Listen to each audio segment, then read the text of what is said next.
The Monterey Zoo in Salinas is on a list they don't want to be on. Worst zoos for elephants in North America by the Organization in Defense of Animals. But the zoo is disputing the claims made by the IDA tonight.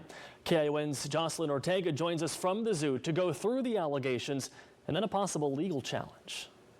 The IDA says they are worried that the elephants here at the Monterey Zoo are dying at younger rates than those at other zoos. The director of the Monterey Zoo says any claims made by the IDA are not legitimate. He says the zoo is considering pursuing legal action.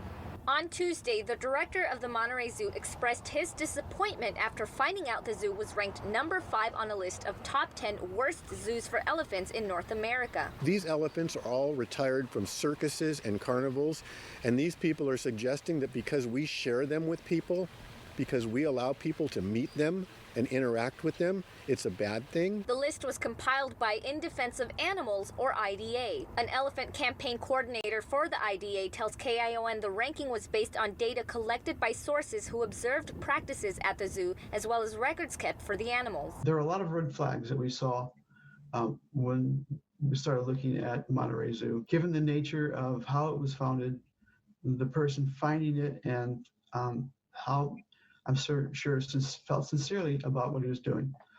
But they are not the standards of a true accredited zoo. Some of the biggest concerns raised by the IDA surrounded the health of the elephants, which they say have been dying at much younger ages than others, as well as stating concerns of possible disease spreading of zoonotic illnesses, such as tuberculosis through human to elephant contact. They won't find an elephant that died as old as the one we lost recently, Paula, at 50-something years old.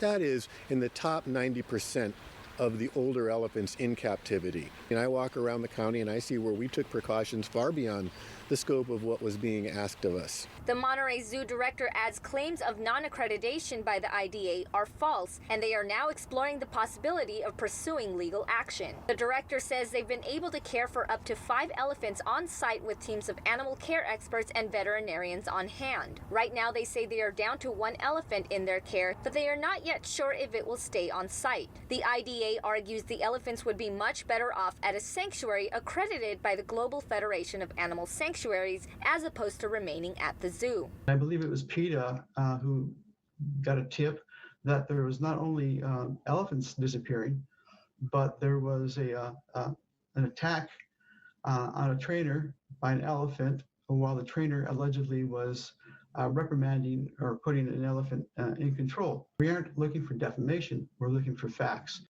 We spoke with local residents as well as local animal experts and humane officers who say they have not heard any complaints about the zoo. The IDA says their only intention is to bring awareness and get the elephants to an environment that is better suited for them.